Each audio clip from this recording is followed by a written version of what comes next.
We moved from the bustling city of Omaha to the quiet countryside of Nebraska when I was 7. Our new home was an old farmhouse, weathered and worn, standing solitary amidst rolling fields of corn. Its paint peeled and the porch sagged, but it held a certain charm, a whisper of stories yet to be told. The house stood as a stark contrast to our modern Omaha apartment, a relic of a simpler time. I was both excited and apprehensive about this new chapter in our lives. The farmhouse had a history, a palpable presence that seemed to seep from the very walls.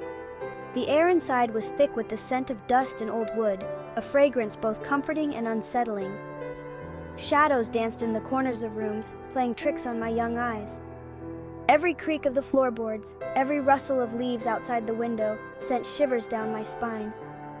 Exploring the farmhouse became my favorite pastime. I ventured into the attic, filled with cobwebs and forgotten treasures. I discovered old photographs, antique furniture, and boxes overflowing with yellowed letters. Each item held a story, a connection to the past inhabitants of this mysterious house. I imagined their lives, their joys and sorrows, and wondered if they were still present in some spectral form. I couldn't shake the feeling that we weren't alone in this old house. The surrounding landscape was equally captivating. Vast fields of corn stretched as far as the eye could see, rustling in the wind like whispered secrets. The sunsets were breathtaking, painting the sky in hues of orange, purple, and gold. But as darkness fell, an eerie silence would descend upon the land, broken only by the occasional cry of an owl or the distant howl of a coyote. It was during these quiet nights that the house seemed to come alive, its whispers growing louder, its shadows deeper. I couldn't escape the feeling that we were being watched, that we were sharing our home with unseen entities. One evening, my younger sister Emily came running into my room, her face pale with fright. She claimed to have seen a shadowy figure lurking in the hallway. It was tall and slender, she said, with long, spindly fingers that reached out towards her. She had screamed and run to me, convinced that something sinister resided within our home. I tried to comfort her, telling her it was just her imagination, but a part of me couldn't dismiss her fear entirely. I remembered the strange shadows I had seen dancing in the corners of rooms, the unsettling feeling of being watched. Could there be some truth to Emily's story? I didn't want to believe it, but her terror was palpable. I held her close, trying to reassure her that everything was all right, but my own heart was pounding in my chest. We decided to investigate together, armed with a flashlight. We crept down the hallway, our hearts racing with each creak of the floorboards. The shadows seemed to deepen as we approached the spot where Emily had seen the figure. We held our breath, listening intently for any sign of movement. The silence was deafening. We found nothing. The hallway was empty, just as I had expected, but Emily remained convinced that she had seen something, and her fear was contagious. I couldn't shake the image of the shadowy figure she had described, its long, spindly fingers reaching out. The experience left us both on edge, and we slept with the lights on that night. The most terrifying encounter occurred a few weeks later. I was brushing my teeth in the upstairs bathroom when I saw her, a woman in white, standing in the doorway. Her face was pale and gaunt, her eyes hollow and dark. She didn't speak, but her presence filled the room with an icy chill. I froze, unable to move or scream. The toothbrush clattered to the sink, the sound echoing in the sudden silence. The woman in white simply stared at me, her gaze piercing and intense. I felt a wave of terror wash over me, a primal fear that gripped my heart and made it difficult to breathe. I wanted to run, to scream for help, but my body was paralyzed with fear. Time seemed to stand still. The woman remained in the doorway, her eyes fixed on me. Then, as quickly as she had appeared, she vanished. One moment she was there, the next she was gone, leaving behind only a lingering chill and the echo of my fear. I stumbled out of the bathroom, my legs shaking, and ran to my parents' room. I told them what I had seen, but they dismissed it as a nightmare. They couldn't understand the terror I had experienced, the chilling presence of the woman in white. Their disbelief only added to my fear, making me feel isolated and alone. I knew what I had seen, and I knew that something wasn't right in our new home. One afternoon, while playing in the attic, I heard a voice call my name. It sounded like my Grandma Alice, who had passed away a year before we moved. Her voice was soft and gentle, just as I remembered it. I froze, my heart pounding in my chest. "Michael," the voice whispered. "Michael, are you there?" I looked around the attic, but I was alone. The only sound was the creaking of the old house settling around me. I called out, "Grandma Alice, is that you?" But there was no response. I ran downstairs to my mother, telling her what I had heard. She listened patiently, a concerned expression on her face. She knew how much I missed my grandmother, and she didn't want to dismiss my experience entirely. But she also knew that Grandma Alice was gone. My mother suggested that perhaps it was just my imagination, a wishful thinking brought on by my grief. But I knew what I had heard. The voice was clear and distinct, just like Grandma Alice's. The experience left me confused and unsettled, wondering if it was possible for the dead to communicate with the living. The strange occurrences continued. We would hear whispers in the dead of night, faint murmurs that seemed to emanate from the walls themselves. The house seemed to be alive, breathing and sighing around us. Doors would open and close on their own. Objects would move from one place to another.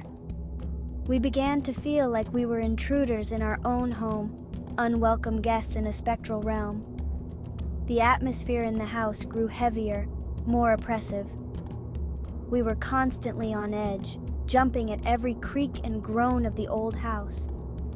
Sleep became a luxury, replaced by restless nights filled with anxiety and fear. We tried to rationalize the events, to find logical explanations for the strange occurrences. We blamed the wind, the old plumbing, the settling of the house, but deep down we knew that something more sinister was at play. The house had a history, a dark secret that it was slowly revealing to us. The whispers grew louder, more insistent. They seemed to be trying to tell us something, to warn us of some impending danger. We began to avoid certain areas of the house, the places where the whispers were strongest, the places where we felt the most uneasy. We were living in fear, trapped in a haunted house with no escape. Section 6. Mom's Spiritual Awakening. My mother, initially skeptical, began to take an interest in spiritualism. She read books on the subject, consulted with psychics, and even attempted to communicate with the spirits herself. She seemed to believe that the house was a conduit to the other side, a place where the veil between the living and the dead was thin. My mother's newfound interest in the supernatural both fascinated and frightened me. I was intrigued by the possibility of communicating with the dead, but I was also terrified of what we might uncover. The house seemed to be drawing her in, consuming her with its mysteries. She began to hold seances in the living room, attempting to contact the spirits that resided within our home.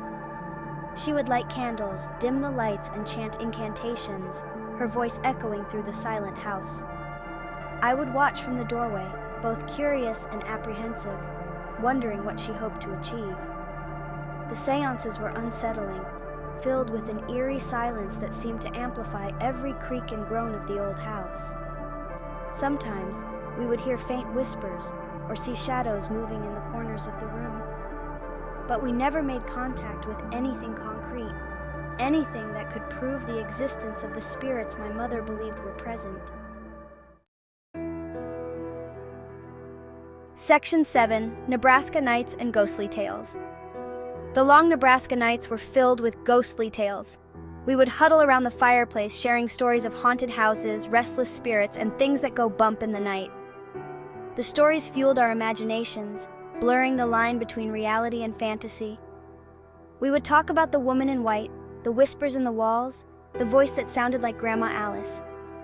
We would speculate about the history of the house, the lives of the people who had lived there before us. We wondered if they were still present, watching us from the shadows. The stories became a way for us to cope with our fear, to make sense of the strange occurrences in our home. By sharing our experiences, we created a sense of camaraderie, a shared understanding of the supernatural world that surrounded us. The stories also served as a warning, a reminder of the unseen forces that lurked in the darkness. We learned to respect the spirits, to avoid disturbing their rest. We treated the house with reverence, acknowledging its history and the mysteries it held. Section 8. A lingering fascination. Even now, as an adult, I remain fascinated by the supernatural. The experiences in that old farmhouse left an indelible mark on my psyche, shaping my perception of the world around me. I still wonder about the woman in white, the whispers in the walls, the voice that sounded like Grandma Alice. I have read countless books on the subject, explored haunted locations, and even attempted to communicate with spirits myself. I am drawn to the unknown, to the mysteries that lie beyond our understanding. I have never experienced anything quite as intense as what I encountered in that old farmhouse, but I remain open to the possibility of the supernatural. I believe that there are things in this world that we cannot explain, things that defy logic and reason. My fascination with ghosts is not about fear, but about curiosity. I want to understand the nature of reality, the boundaries between the living and the dead. I want to know if there is life after death, if our loved ones can still communicate with us from the other side. Section 9. Hopes for the future. My wife is pregnant with our first child. As I look forward to the future, I can't help but wonder what stories I will tell my child. Will I share my childhood experiences with them, the tales of the haunted farmhouse in rural Nebraska? Will I encourage their curiosity about the supernatural, or will I try to protect them from the unknown?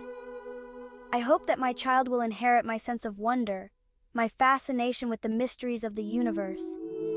I hope that they will be open to the possibility of the supernatural without being consumed by fear.